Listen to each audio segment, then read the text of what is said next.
It's something you're born with. You can't control it. It gets worse with age. She was my first mentor. People respected her. So you were 5'3" of badassery. Can't go around punching people in the face. I feel like you're in a transitional phase of your life? Yes. And so I was like the stage manager and prop person for the pirate show. How far can we get with $400? We heard about this fantastic place with a lot of hot men called Key West. Stupid rapid fire. What? Ruined. Today's guest is one of my favorite behind-the-scenes magic makers. My dear friend Alisha Rothman works in the property department, props for short. And if you love shows like Nip Tuck, Felicity, or Station 19, you've seen her work, even if you didn't know it. Props are everything an actor touches that's in our hands. What we're eating, the objects that quietly tell the story. And Alicia is the woman placing that object in an actor's hand that suddenly unlocks the entire character. Trust me, as an actor, I can say she makes my job infinitely easier. She's prepared, instinctive, wildly talented, and somehow always the most effortlessly well-dressed person on set. But that's just one layer. Outside of television, she's also a phenomenal photographer, turning her eye for detail into art and stepping into the vulnerable, exciting space, believing in herself enough to sell her own work and build something that's fully hers. Alicia, I'm so happy to have you here. I'm so happy. That was very unexpected intro. That was really unexpected. How'd I do? Very, very good. It's all true. I mean, it is. I mean, I was trying to, you know me, I was trying to find something that was inaccurate, but it's my job to find inaccuracies. But that was really nice. Thank you. I wasn't expecting that. So that's good. It's all true. I'm excited to be here. I'm so excited to have you. Yeah. So let's just start with the simplest one of all. Where were you born? I was born in Los Angeles. Always forget this. I know. But we moved to Seattle when I was 7. I thought it was earlier than that. 7. I'm actually kind of shocked by that. Yeah. So you were in LA proper, like LA. Sherman Oaks. Oh my God. My dad wanted to move because he thought raising kids in LA wasn't going to be great anymore. And he wanted to move us to where we'd have better education and be able to play outside more. This was like the 70s. I always forget also your age because you look so I'm a lot older, yeah. I'm 53, so I had to keep telling you I'm from a completely... You just outed yourself in the first minute. But I am, because I'm a completely different generation than you. No, but yeah, we moved to Seattle. I didn't want to move. I was... You remember that clearly at 7? I was furious at 7. I didn't want to move. And also the week that we moved to Seattle was the week that Mount St. Helens erupted. Oh. It was a big enough explosion that even though we were hundreds of miles away in Seattle, there was like a couple inches of ash all over our new home and cars and stuff like that. And I remember being 7 and walking outside and looking at my dad going, "Good move, Dad." At 7. At 7. So you haven't changed is what you're saying? Oh, that's... Did you eventually fall in love with Seattle? No? Never. And I then... never thought I belonged there. Really? There, yeah. I mean, I'll go visit, but I never loved it there. I mean, when we went there, it's beautiful there.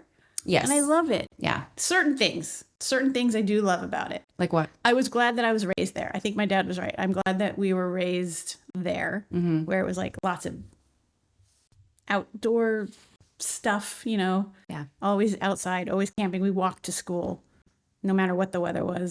All that, you know. Funny though that you still ended up in LA. I know. In the end. Because of this stupid industry. Tell me how you really feel. We'll get into that. So wait, was it just you or did you have any siblings? No, I have a little brother. It's probably weird that I asked you. Actually, like, Danielle, you know the answer. That's such a strange question. Yeah. Little brother. I should have just said. I'm the oldest. Yes, Alicia. So you have a brother. Tell me more. Yes, You're not. Yes. Older, younger? He's younger. And his 3 name years is? younger. He's got many names now. Oh. Yeah, because he's, he was born Eric.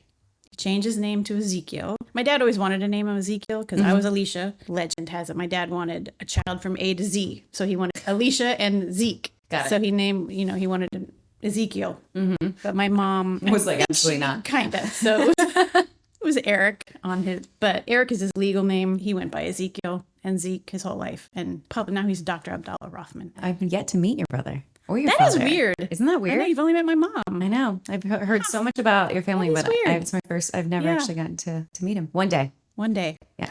Yeah. I won't divulge my secrets about what your brother does. Yes. That's a whole other podcast. Do you remember as a childhood, did you have any like hobbies or anything you loved? I loved ice skating in Sherman Oaks. Yeah. I was big into figure skating and I did all the competitions. Yeah. And I had all the outfits and I would compete and my mom would put flowers in my hair to compete and I won medals. I was going to say, did you win any? I win medals. And then, so that was one of the reasons why I was so down on moving to Seattle, because I had my coach here and everything. And I was determined that I was going to be really good and compete. And like my goal at age 7 was to go to the Olympics. It was really, I don't know if I would have been. But then so when we moved to Seattle, my mom and my dad were like, we're moving to Seattle. It's cold there. We're going to be on a lake. They're like, you can ice skate on the lake. The lake does not freeze over in Seattle, Washington. Lake Washington is a very large lake. It does not freeze over. And the closest skating rink was like 45 minutes, an hour away. So was that it? Your skating career was over? Yeah.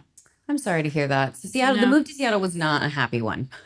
It was not your choice. Not for 7-year-old Alicia. No. Did you end up finding something you did love about it? Did you end up? I started dance. Okay. I started dancing. And then dance wound up to be my favorite up until college.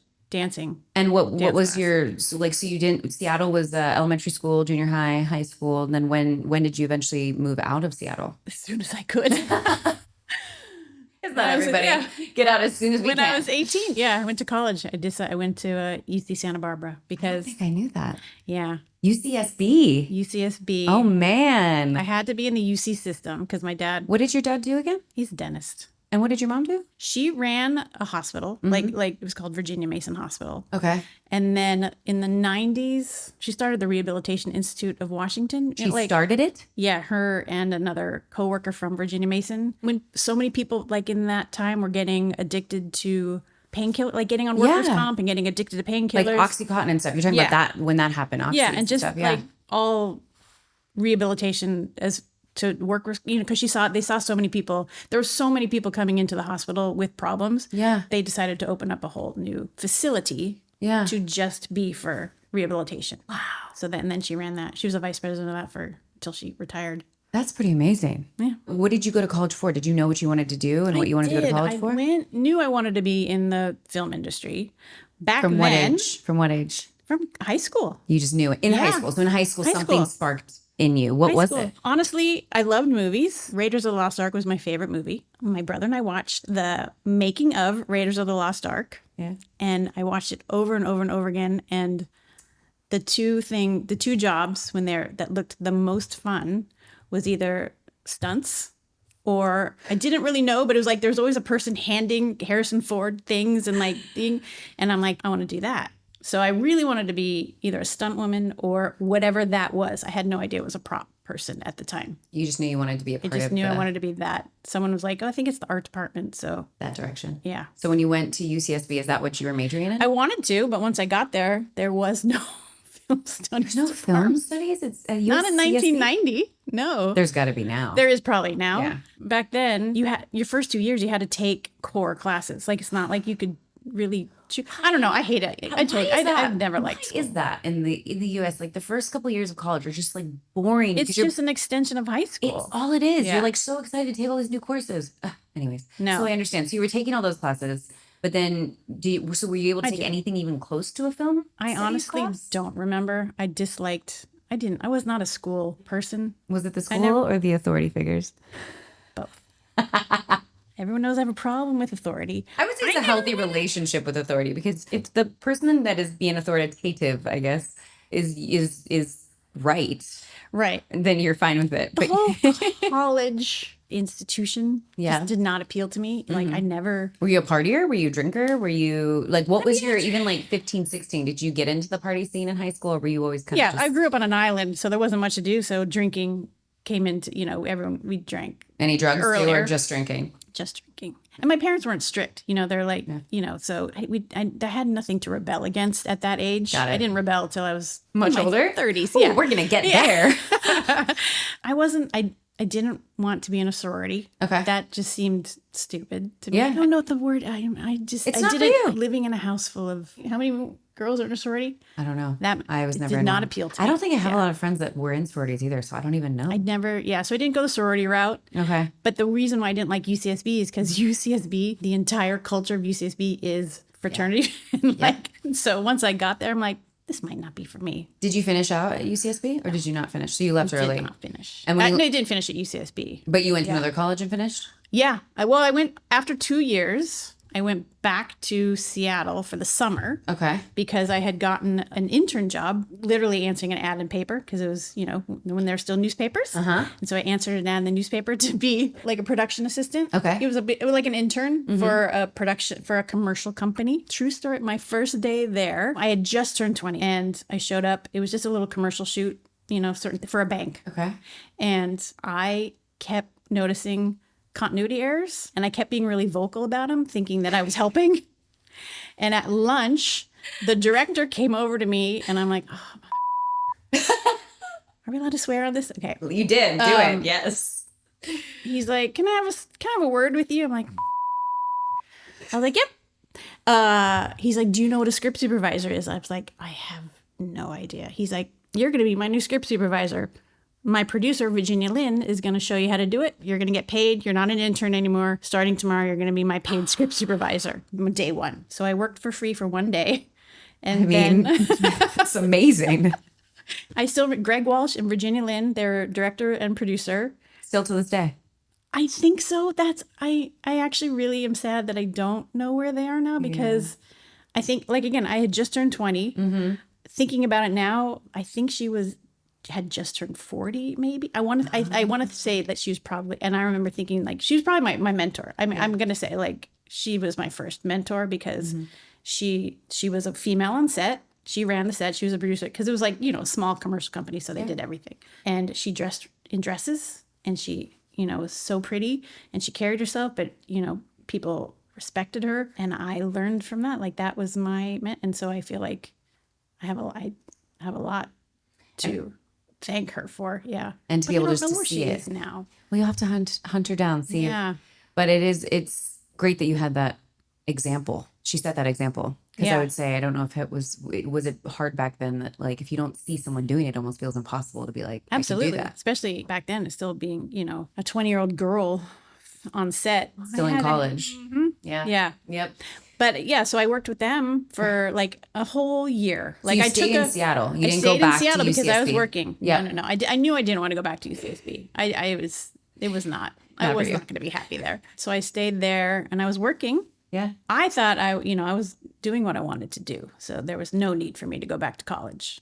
I had no desire. So I just kept working consistently with them. And then I guess my parents thought I was just taking, a gap year. And so after a year, they're like, okay, so you're going to go back to school? I'm like, nope. They're like, no, it's not a question. You're going to go back to school. I'm like, but I didn't understand why. I was like, I'm already doing, and I'm getting paid for it. Why would I need to go to school? What I did is, to make them happy, I enrolled in University of Washington, because I was resident, so it was really easy for me to get in. But I also had really good grades from high school. But since I was working, so you were a good student in high school. Yes. Okay. Yeah. But it was easy for me. I wasn't you're so smart. I wasn't studious. It was I got A's. I was not a. Are you telling me you were one of those people that barely had to study and class was just easy for you? Yeah. Oh. Yeah. I'm not surprised, honestly, but just hearing you say it, I'm like, I was the opposite. So my dad tried. My dad would call them and say, "You need to give her extra work." And when I found that out, I wanted to strangle him. Because I'm like, I got a good thing working here. Why are you ruining this? Don't give me extra work. I'm good. Yeah. Okay, so you went, and then you went to University of Washington. So you finished. Yes. You finished it. I did, but I really never went to class. Because by then there was a film studies program. So I did enroll in film studies, but it was underneath art history. But I was already working, and I didn't want to say no to work. So I actually spoke to all my professors and told them my story and said, I'm already working. I can't make it to class. Can we figure something else out? Amazing. And all of them agreed and gave me take-home tests or some other way to turn my job into a project where I could get credit for it. Yes. And then I went to class if I had to take a physical test, which was rare. Yeah. I never bought a single book. Oh my God. Just saved so much money. Never bought a book. Books are expensive. And I lived on campus. Again, was not a college. I didn't want to live on campus, but not on campus. It was a house that I rented with a friend, and I still hated it because it was still walking. You're please get me out of here. Yeah. And I actually wound up graduating with honors, even though Never bought a book. Of course you I did. never went to Of course class. you did, Alicia. But it was like, Jeez. but it was like tests that were Easy for you? basically, no. Like they were curated for me. Like, you know what I mean? What do you mean? Because I talked to my professors and they gave me like special tests. Ah, because of Some the of them, situation yeah. you'd set up basically Yeah. to do Some the of job. them were I had to show up. Music and film. Okay. That one I had to go to, but I liked that one. Okay. Yeah. So that was good. So you were working this entire time for the commercial company. Yeah. While this was all happening. Oh, yeah. So so you built up a resume being a script supervisor. Yes. And I was a script supervisor. And then whenever I could help out, I told them from the get-go that I wanted to do art department. So you knew that. Yeah. I knew that. Did you think you wanted to do art department as in like production design? Once I was there, once I learned what props was, then I was like, I want to do that, you know, because there wasn't much stunt work in commercials back, you know, so I didn't get exposed to stunts. Do you think if you had been on more television sets or film sets instead of commercial sets, you would have gotten into stunts instead of props? Maybe. Everyone, even because again, like back in the 90s, everyone was really discouraging to a girl in stunts back then. Because I would tell people, I want to do stunts. And they're like, no, you don't. You're going to get hurt. And I'm like, I'm also I'm okay small, with that. so they probably use that against you. But my point was, I am small, but most actresses are my build and my height. So true. Like most of the time back then, if I was walking on set, people would, from behind, think that I was the lead actress on, you know, and like come up to me. They still do that. Yeah. On And I'm Stage like, 19. I'm the perfect double. And I want to jump out of a plane. And I want to, Well, that's what I was going to say. I was like, so you skydive, you scuba dive. yes. And those two things I specifically learned because I thought they would help me do stunts or at least underwater propping.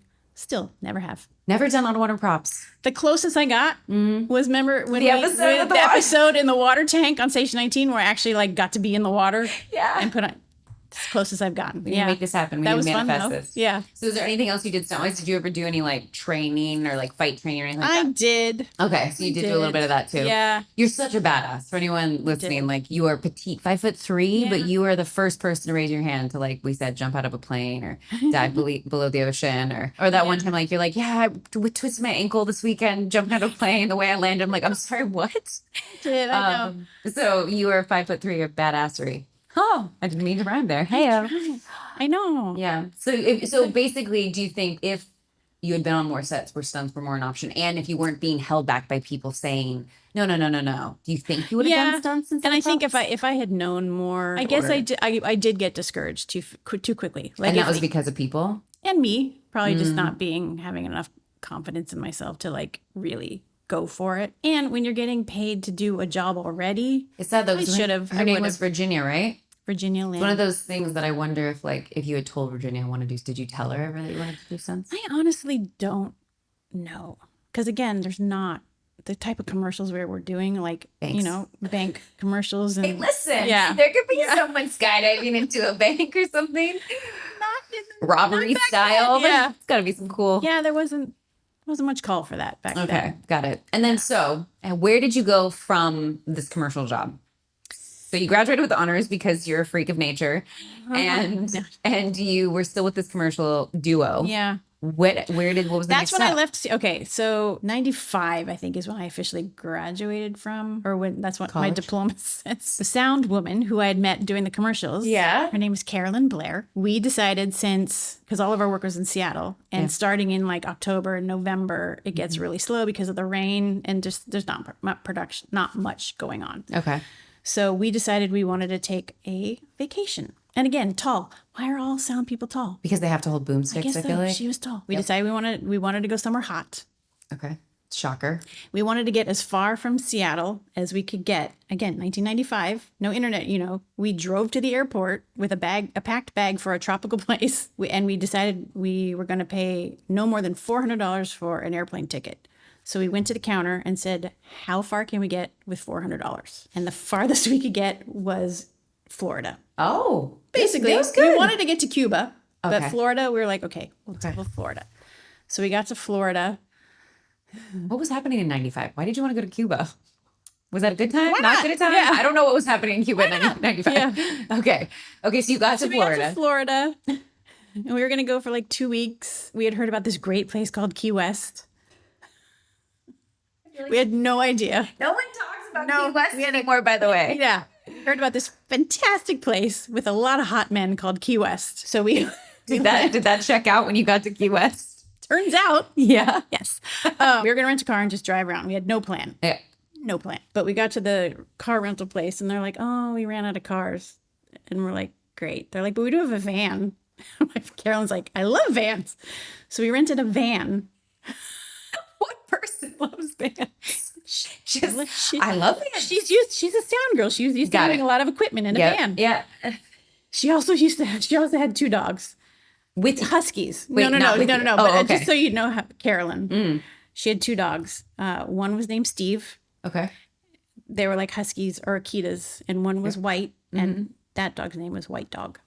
Steve and White Dog. Steve and White Dog. So that It was almost sounds like Carolyn. Steve and White Dog. Steve and White Dog.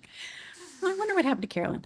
Okay. So we got this van. Yeah. And so we decided as we were driving to Key West, Yeah. I think it was Carolyn's like, hey, we could save even more money. We could just sleep in the van. It's not a bad idea, actually. I think we did one night, like not unlike when we were in an RV, we like just pulled over. And then once we woke up the next morning, we're like, maybe this wasn't a great idea. And then we made it to Key West and we found the lovely B&B. Okay. And we stayed there. It was around Halloween time, but they do like this big thing called Fantasy Fest, which is basically, it was almost like Mardi Gras In Florida. In Florida. Does it just still on the exist? streets. It was Key West specific. Okay. Like on State Street and like just fun. Yeah. Yeah. I mean, just half So you naked had- people. I mean, it was so fun. It was like Carnival in Brazil. Carnival. Yeah. It was Key West Carnival. Okay. And I just liked Sounds it there. amazing. It was great. And Key West was this weird. Have you ever been there? I have, but I was a kid and doing a photo shoot As there. a young so- adult, you get to know like strange people, and it's It's also Florida. and Key West. Everyone there, Place. including Carolyn and I, pretty much you can say was there to either running from something or escaping something. You know, that was like its own little country. Key West is a bunch of little tiny islands. Like technically Key West is it's the tip. It's the tiny tip, right? tip. No, Key West is the furthermost Yeah.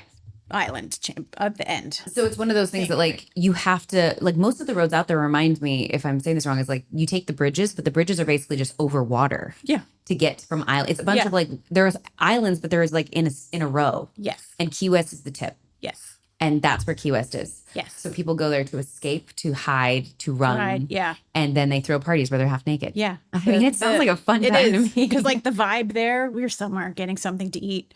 And there's this guy at the table. And this is very typical. We're like, oh, do you know what time it is? And he like looks at his wrist and is like, it's winter.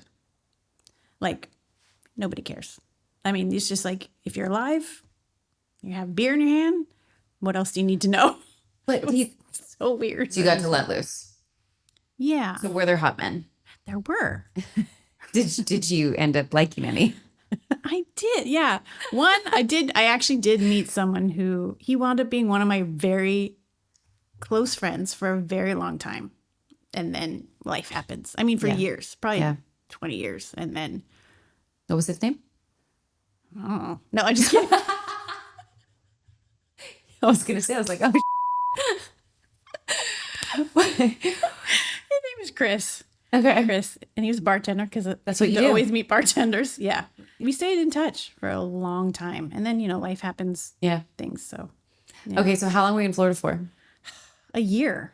What? I thought this was like just a trip. Yeah. You were in Florida? You were in the Key West for a year? We were supposed to be, it was supposed to be 2 weeks. Yeah, that's what I was thinking. yes. Oh, yeah. Let's go back to that.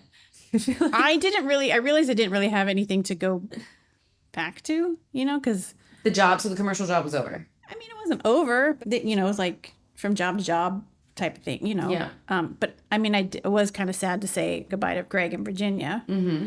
I had just broken up with my boyfriend from high school. Oh. We had been together for like 5 years, Oh, wow. a long time. And What was so his name? His name is Pete.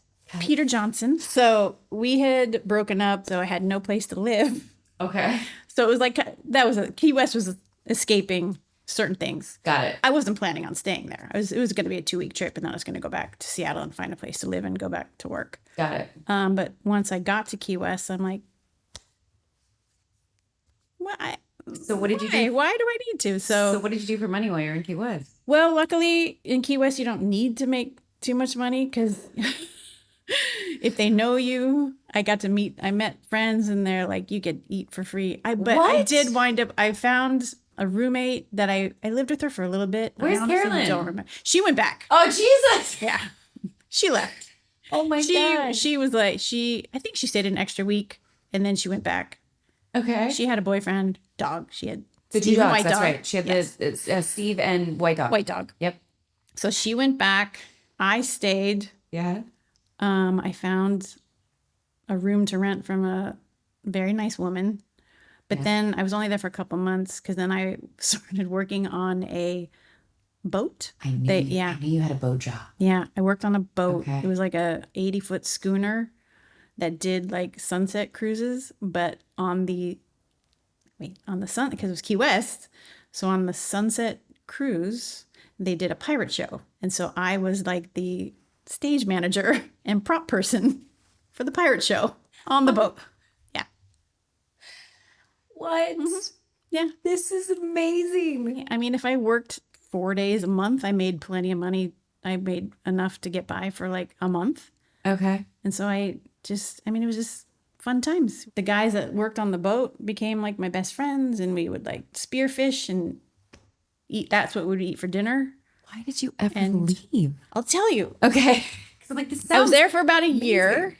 Never had like a big hurricane event. There was weather. Okay. But never like a run for your life hurricane. Got it. So I always thought that would somehow factor into my leaving. Yeah. But it never did. It turned out that before I had left, I had sent out a ton of resumes to LA to work on anything in LA. I was not in a union or anything. I didn't know what the hell I was doing. So I just sent a bunch of resumes. Also, there was no unions because commercial work is like... I wasn't in the union. Got it. Yeah. Okay. No, it was all non-union. And even back then, script supervisors were not. Part of a union. Yeah. No cell phones or anything. So it was just like I would check my home number there. I'd be like, did anyone call? Yeah. And nobody did. So I'm like, so I'm just going to stay here until something comes out. So 2 things happened. My uncle, who I loved very dearly, he passed away. And so I knew that I needed to get to LA to come to be with my family. But at the very same time, I got called from Home Improvement, the sitcom Home Improvement,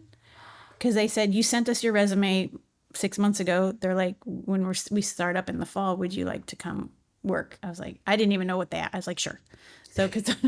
So that's what got me to LA. The fact that I had to come to LA to be with my aunt and family and a job to work on Home Improvement.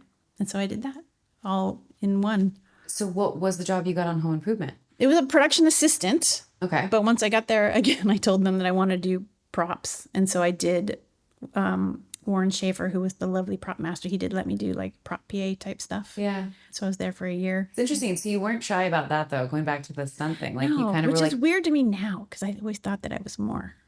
But yeah, I did ask for things. And I did get in trouble. I remember rubbing the production coordinator the wrong way. It was so long ago. Yeah. But I do know that I had some ideas. People liked my ideas. Oh. So, Did they feel like you were overstepping? Yeah, probably. Yeah. That's sometimes too, would you not agree, like when you're starting out somewhere, they want you to kind of be the person that's just quiet.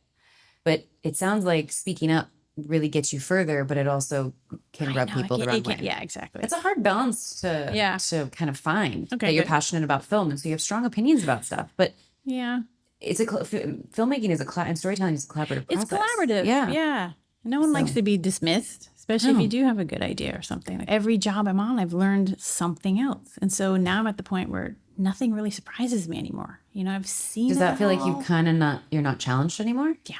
Does that kind of get boring? Yeah. Interesting. I think so. So you've reached that kind of like... I think so.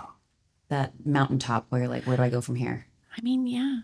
I don't know. I mean, no, I do. I still do love it. Yeah. But yeah, the novelty has worn off, and it is, a lot of it is like, I know how to do this. Just let me do it this way. Because I know it's, you get, you're like, well, maybe we shouldn't. Okay. But I've been in this situation before, and I'm pretty sure this is going to work better. like I want to talk about where you went from home improvement, but also like photography is now, it's interesting that you kind of reached this kind of like, you're butting up against this wall, right? Of I'm not challenged anymore. I know what I'm doing. I'm doing this for 30 years. And now photography, that's always kind of, it sounds like, correct me if I'm wrong, been this thing that you've had kind of in the background. Yeah. You're finally putting it out there. Has photography always been something, even when you were in high school, college? No. When did you start loving photography? Taking photos. Yeah. I started taking photos when I started traveling more. My dad always raised us traveling. Like traveling was a huge part of our life. Like that was what, if we had extra money, it was spent on travel. You know me, I'm a huge traveler. It's the only thing that makes me really, really happy. We were taught that that's where your best memories come from, is traveling, especially as a family. What do you think is so special about traveling? What's so special about those memories? Because you see other things, you know, that you just see the world. I don't know. I wasn't raised in another way, so I don't know. We always got excited about trips because you were going to see something else. You're going to taste other foods. You were going to see, you know, the color of the water is different color at every beach you go to, every country. The sky looks different in every country. There's just, you don't know that things are so different until you start going to so many other places. Do you have a favorite one that you went to when you were younger? Paris. Like we did a house swap when we were, because my dad also, we would do house swaps, you know, or even back then. Like a holiday. Yeah, actually, did you ever exactly see the- I like was that. like, Yeah. No, that's exactly what it was. Yeah, we swapped. We lived at a little apartment in Paris, and they lived at our house, and it was great. I think we did that a couple of times. I'm trying to think. Mexico. We went to Mexico a lot. Mexico was really fun. Yeah, because you know it was Mexico in the 80s, so it was just so colorful, and it was really fun. And so your travels, you started taking photos. You started at some point. I mean, I started taking photos in high school. Okay. The first time, I think. I don't know. Because it's hard, because you actually had to physically carry a camera with you back then. Well, that's wasn't what I'm your wondering. iPhone. Yeah. There was no cell phones. Yeah, so there was a lot of times where you just didn't want to carry a phone with you. I mean, not a phone. You didn't want to carry a camera with you. So I know there's a lot of my life that is not recorded, or, you know, there's no evidence of it because you didn't want to carry a 5-pound camera with you sometimes. But did you start with disposables or anything like that? Like when you went traveling, did you buy disposable cameras? No, I had like a legit camera. Like my grandpa had given me like his old, I think it was a Nikon. I still have it. I should have brought it. Not Nikon. You still have it? I still have it. It's like a 1970s body. Oh yeah, with 3 different lenses. Do you still take pictures on it? The last time I took it on a trip was I went to Greece and Italy, and I took it, and it was like, you know, all the lenses and everything. Yeah, probably like over 20 pounds of gear, and I did. But it gets, you know, and like all the film, which I love. And then it's not instant gratification too, because you take pictures, and then I would always wait till I got home to get them all developed, and then it was like reliving a trip again. But that was, because now it's completely different. You take a picture. And you don't like it, and you take it again.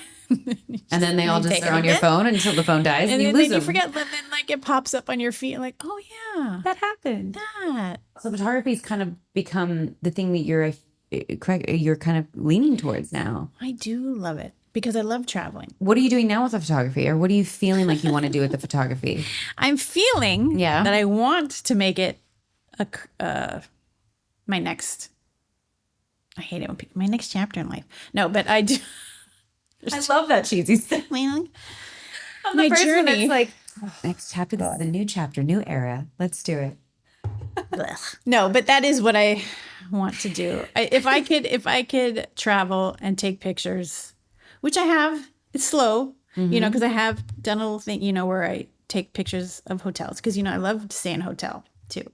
And I started taking pictures of all the hotels I stay in. Beautiful hotels. And I would post them, and they would repost, and I would get so excited. But now I'm learning that that's great. I can charge for that now. And so I have 2 hotels, you know, compensate me for pictures. Recently? Yeah.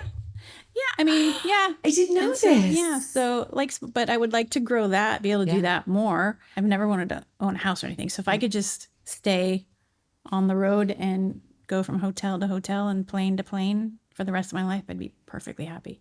I love flying and travel. I love it. Well, it sounds like that was something that was really ingrained in you at a young age. Once I started traveling alone, that's when I really started to love it.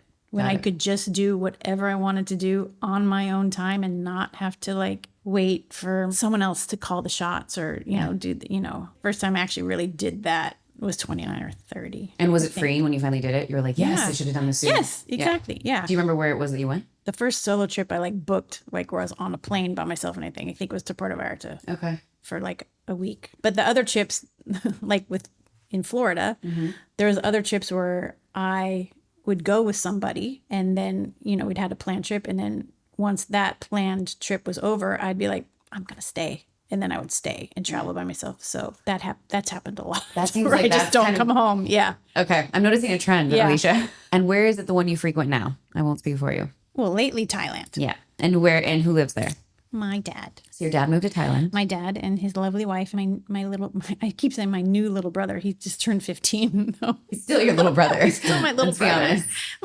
All my brothers are taller than me now. How weird is it to have a 15-year-old brother? It's weird, but he's really cool. Because he's like, we have a lot in common. And you live. Not a lot in common because he's a 15-year-old boy and I'm a 53-year-old. Yeah, I was like, but elaborate. What exactly? You can definitely see how our brains are very similar. We have the same dad. So do you think you're more like your mom or more like your dad? I've always said I'm more like my dad, but there's hints of my mom. But I think I just spent so much more time with my dad growing up and everything. And I look more like my dad.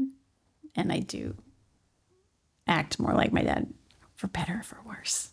Love you, Dad. Going back to home improvement when you were talking about that is PA. Okay. Production assistant. Then I still wasn't in the union.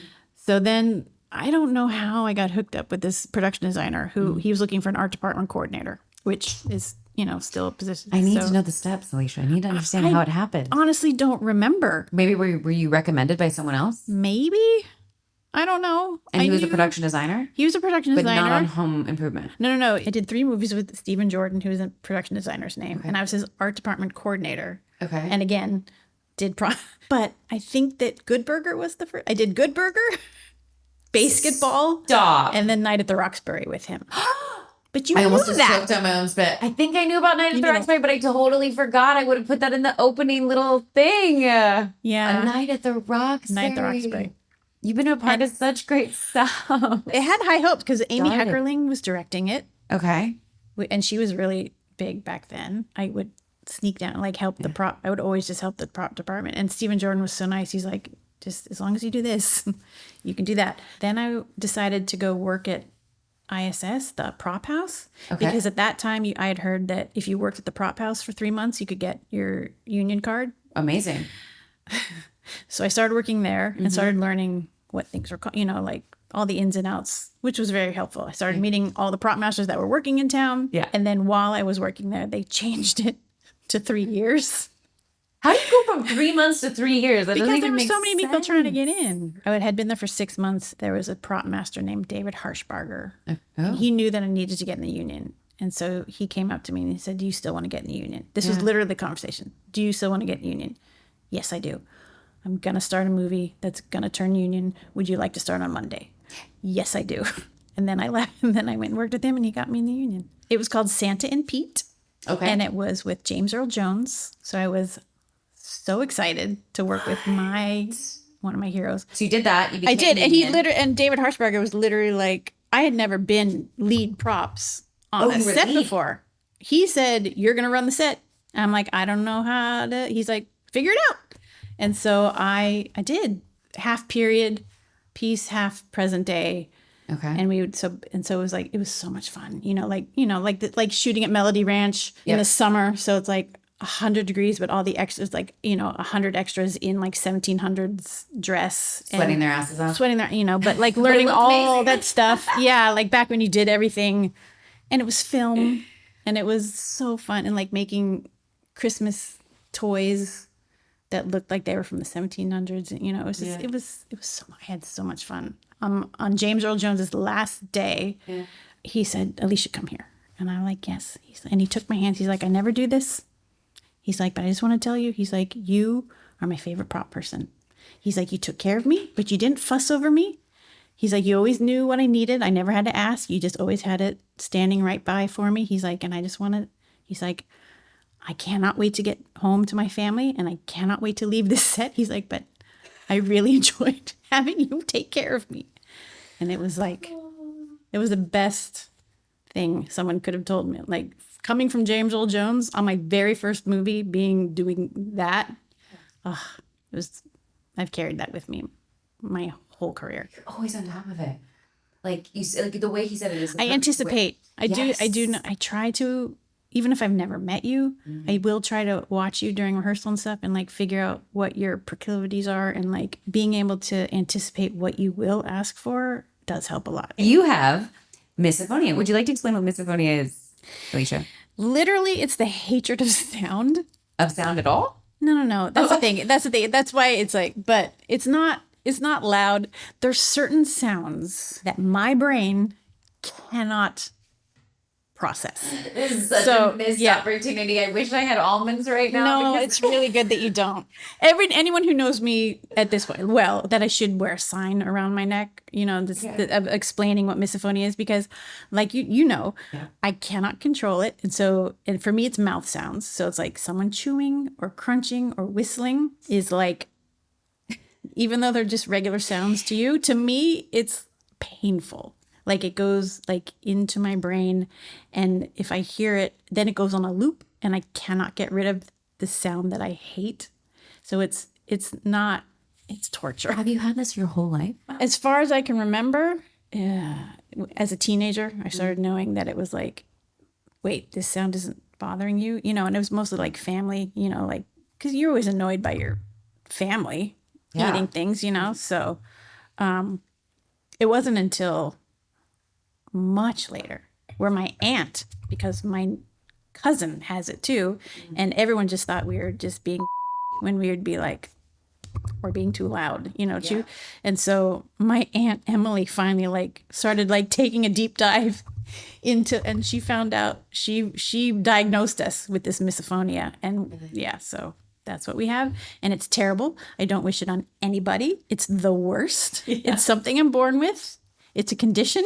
It's a fight or flight thing. If it's a noise that I can't, crunching, whistling, I eat. And you've seen like my eyes would be like I cannot focus on anything else. Yeah. And it's a fight or flight where I'm either going to punch you in the face or leave the room. So I usually just have to leave the room because I can't go around punching people in the face. And just to remind everybody, Alicia and I did 28 days in an RV together, which is a very closed, tight space.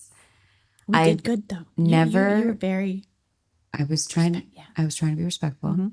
I never knew I could chew an almond so quietly.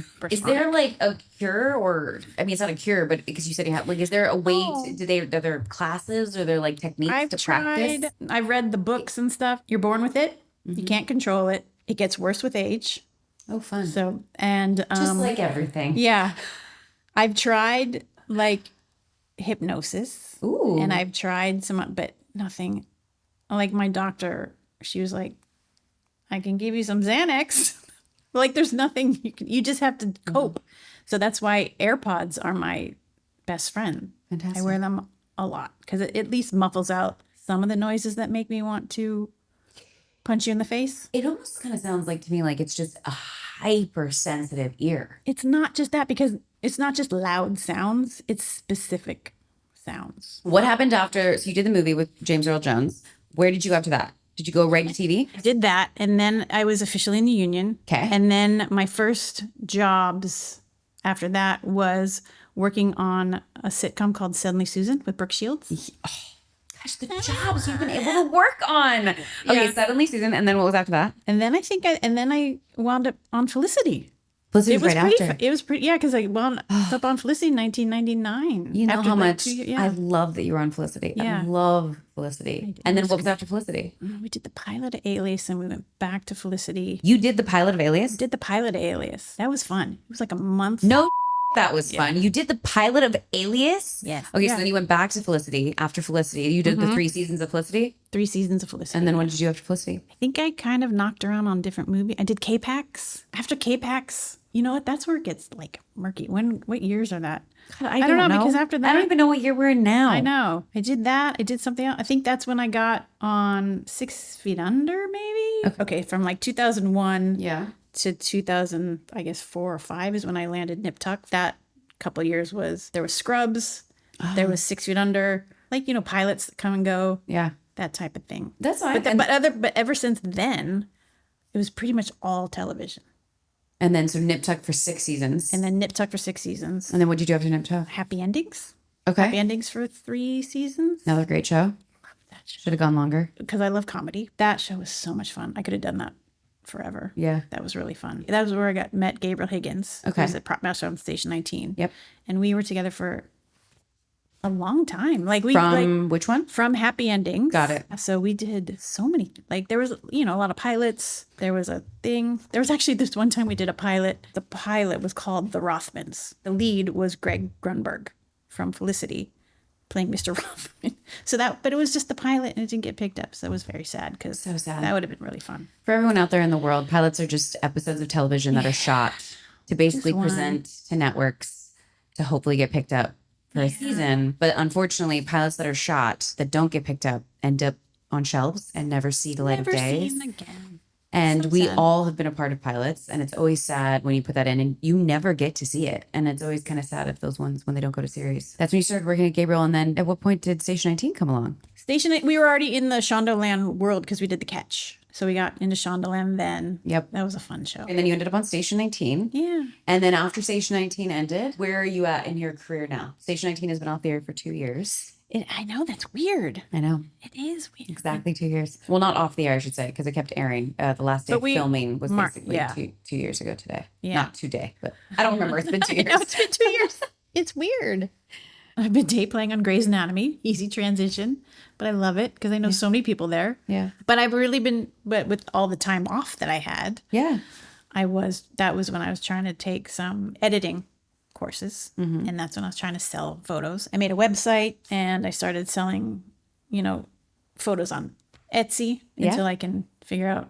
It's so easy to do it on Etsy though. So, and it's working. Your photography is amazing. I hope more people I do buy need it. to, ever since January 1st, I was like, every day, like you know, like every day I'm going to post a new picture, get a new picture out. Why have you not done that, And Alicia? I have not, because life gets in the way. Are you And I'm a psyching big yourself? procrastinator. But see, why? And I've Why? been working, and it's really weird to not. I'm so used to working every day. And that, like, I feel like I get more done when I am working full time.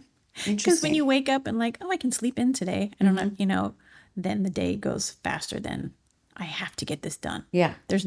I haven't given myself a deadline because that's not how I work. I really want you to get your photography out more. I think it's amazing. I know. I'm always like your biggest supporter when it comes to this, but I'm also, you know, sometimes we get in our own ways. I'm just curious as to why you feel like you're kind of procrastinating or holding yourself back from something that, because even the pictures you put out there into the world I mean, you have so many more photos that you don't share. Many. And I really wish Just you in would. the trip, I was in December, I was in Thailand, in Abu Dhabi. I have so many just from that I look at them and go, this is great. So how do you get yourself to get to that point? How do you I feel like I need to go to an island and just do it, which is, Do you think that'll happen? Do you think if you go to an kinda do. island, you'll do it? I feel like I do need to not be in my place. Again, I don't love LA anymore, and so I don't feel particularly inspired. So Lately. it's an interesting time in the industry, right? The industry is contracting a lot. There's a lot of shows. Networks are consolidating. It's an interesting time. And Station 19 survived the pandemic. It survived the strike for one season after. But the industry's really at a weird place. And everyone right now is feeling that in regards to what's the next job? What am I doing next? Do I Right. still love this? So many people are retiring, moving to different states, moving to different countries. And it's really an interesting time to go, what do I want to do? Because you are closer to retirement. I know that's something you really want to do. Yeah. But it's kind of the unknown of like, what does that look like? Is that in Thailand? Because you've really kind of...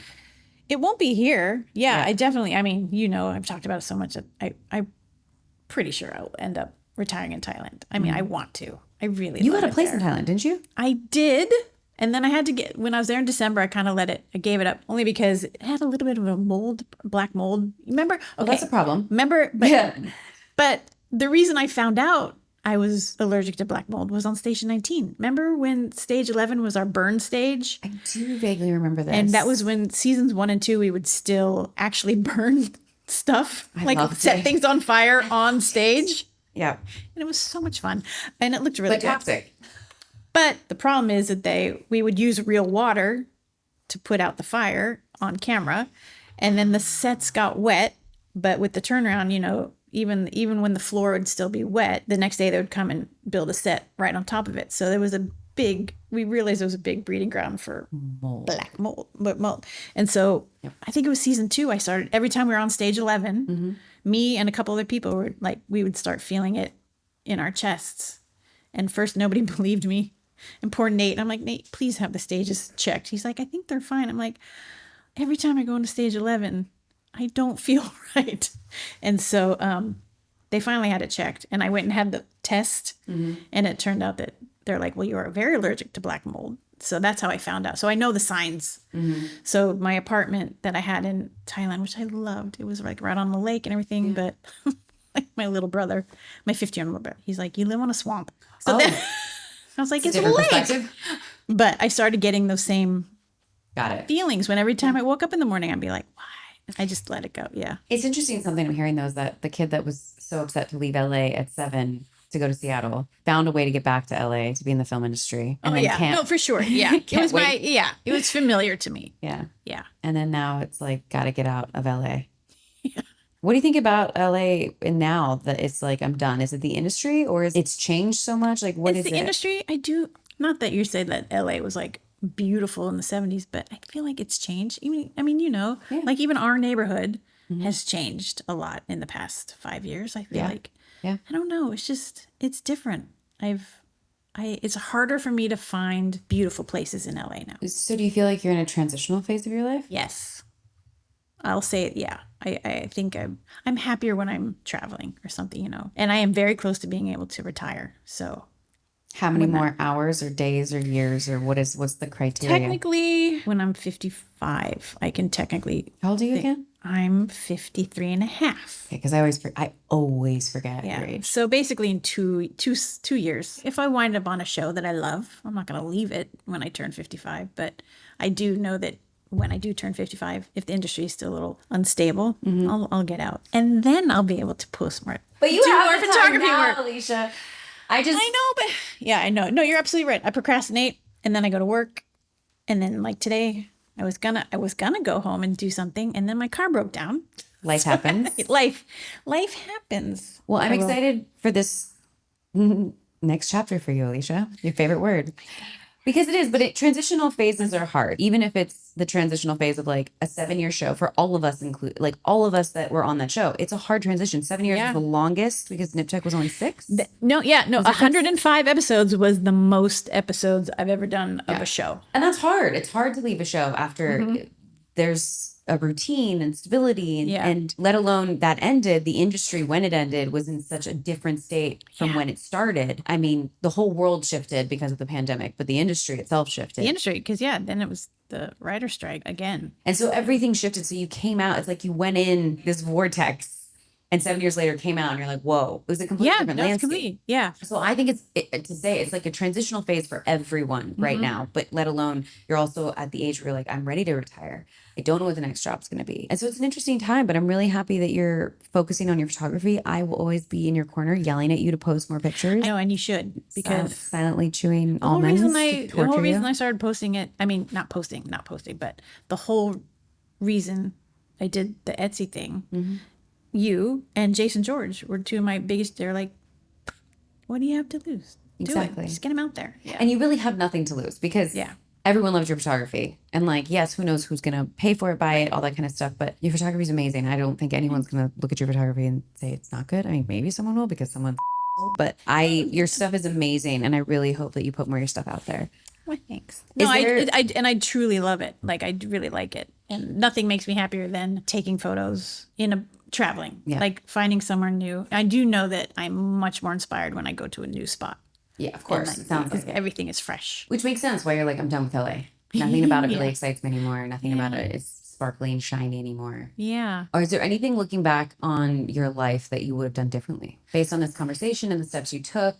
I know we talked a little bit about like if you had been able to speak up more, would you have gotten into stunts? I think I do. I think I should have tried harder to do that. Okay. Whether it would have panned out or not, or if I would have liked it or not, I do think I would have liked it. But I think it would have been fun. And it's just different feeling, I imagine, to complete a stunt. well, my stomach is starting to growl. So we're Okay. your choice. You have something. You no, have I have. something? What do Okay, you because have? when you told me it was going to be sweet and savory, then you told me that it was because you were doing food. Yes. And so I was like, okay, I need to find a picture of Danielle with food. Oh no. There's got to be tons.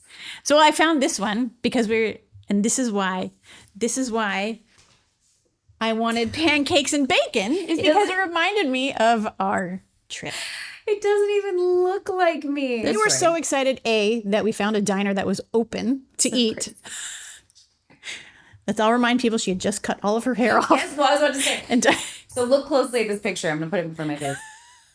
So the episode that we shot right before everything in the world shut down. On camera. Danielle Savre chopped off all my hair on camera. For those that don't know the show, I played a character, Maya Bishop. She chopped off all her hair, like all of it. Took a ponytail, chopped it off. I have pictures of that too. And then because I'd always wanted to dye my hair dark brown, and I'm a blonde, if you're not seeing this visually, I always wanted to dye it brown. So right after I cut it, Scott, our hairdresser on set, dyed my hair dark brown and did a really cool cut because obviously the scissor, cut was not. That's right. So he styled it I was like, my inspiration was like Aeon Flux.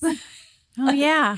So he styled it, cut it, went to the wrap party. No one recognized me. People were shocked. And then the world shut down. So no one was keeping up my hair color then, or any of that. I was letting it grow out. It was getting lighter by the day. And me and Alicia got in an RV and traveled. This was a Montana trip where I don't even know why I ordered everything on occasion. Because we were so excited to order food. Because we'd just been eating out of the RV. This picture's great. We ordered onion a rings, lot of things. Chicken. This is making me so hungry because we have to. Right. It was onion rings. There's a burger here, but it wasn't mine. That was mine, of course. That was yours. Burger, fries, tater tots, onion rings, chicken strips, and sweet potato fries because I couldn't decide. And I was so excited. And I'm pretty sure something else got delivered after that. I believe it. I don't know what. But yeah, we were eating a lot of food, including bacon and pancakes and eggs in the trailer. Yeah. I love this card. Thank you so much, Alicia. The house smells amazing. It smells amazing. We dined on this a lot out in the open doors. And in the open doors. Yeah, in the great outdoors. Because it's what you eat when you're camping. Pancakes and bacon. For 28 days. One of our quests on our trip was to find a Cracker Barrel. Because I had never eaten at one and I really wanted pancakes and bacon at Cracker Barrel. And we finally found one. But here, I also brought this since I knew. What did you bring? I'm so hungry. Stop. Did you go to a Cracker Barrel? No, this is from our trip. I still cannot say Cracker Barrel. Cracker Barrel. But that's how you say it. Cracker Barrel. Cracker Barrel. Cracker Barrel. Because even people at Cracker Barrel said, welcome to Cracker Barrel. Cracker Barrel. Is this from then? This is from when remember because they gave us little things. Stop. And I took it and I've had it. So it's from 2020. Superior maple syrup. Do you remember? Everything that we had was really good. And we had a giant breakfast. And it was delicious. What I'm realizing is there's a trend that whenever we stopped to get food, because it wasn't that often, we would just order the whole menu. Because we were so excited to order food. But that was fun. While we're doing the pancakes and bacon, we're going to do the rapid round. The round that decides if you are sweet or savory. All right. So I know this has been a battle with you. You are a Gemini, as we all know now. So you feel you are both sweet and savory. But if you had to choose. This is going to be the hard part for me. Because you know how bad I am at making decisions. Alicia. Especially when I don't understand the question. But yeah. I will try to break the question down if you don't get it. How's that sound? That sounds good. So are you, final answer, you're saying you're both sweet and savory. You think this is going to be a 50-50? I feel like, yeah. Okay. Are you ready? Morning person or night owl? Morning. Text first or wait to be texted? I don't know. Do you like to initiate text messages with people? Or some people, yes. And some people, I don't care. Yeah. On average, if you had to choose, if it was a certain situation where you had to think about, do I want to text or do I want to wait till that person texts me? Wait to be texted. Romance or respect? See, again, why would you not want both? Obviously, you do want both, but what is more important to you? Neither. Neither is important? No. But if you had to choose, what is more important? Do you want someone, if you were with a partner, do you want that person to be romantic or do you want that person to be respectful? Because you might get someone that's super romantic, but isn't really respectful. And you might get someone that's really respectful, but doesn't really understand romance very well. You're like, oh my gosh, they're handicapped with romance. They don't know like roses. They don't know the Yeah, things no, I like I understand. find Yeah, I romantic. kind of understand the question, but my brain doesn't go there. So it's hard for me to answer that. I can't explain it. I'm going to say You're the only person. respectfully romantic. Jesus Christ, I'm going to strangle you. Romance or respect? I don't know. Maybe that's a question. I don't know. Sure. Let's go with that. That what? Romantic. Planned or spontaneous? Spontaneous. That was an easy one. Comfort food or fine dining? Comfort food. Forgive fast or never forget? I mean, I have a very good memory, so I don't forget anything. You mean with like a conflict? Yeah, with anybody. Probably never forget. Okay. I hate to say it that. I don't Why? want that to be the truth, but That's I think real. that, yeah. Talk it out or walk it off. Walk it off. Soft life or boss life? Soft. Beach vacation or city Beach. escape? Homemade meal or 5-star restaurant? I know you like both. I understand. like But if you had to choose. Homemade. Okay. Yeah. You cry in private or in public? No, private. Yeah. Lover girl or independent queen? Independent queen. Sweet revenge or silent success? Silent success. Slow burn or instant spark? Instant spark. Stay loyal or match energy? Match energy. Glass half full or half empty? I want to say half full. Chase the dream or chase the bag? Which is money, like chase the money. Okay. Chase the dream or chase the money? I knew I was going to have to elaborate on that one. But the bag is not the word I heard. What did I say? No. What was the first part? Chase the dream. Now I want to know what you heard. Chase the dream or chase the money? Dream. Subtle flex or loud win? Again, don't know what those two things mean, but let's go with, Like subtle flex. If you just like won an award for your photography, would you be shouting it at the rooftops to everyone who you see, or would you be more like quiet about it? Yeah. Okay.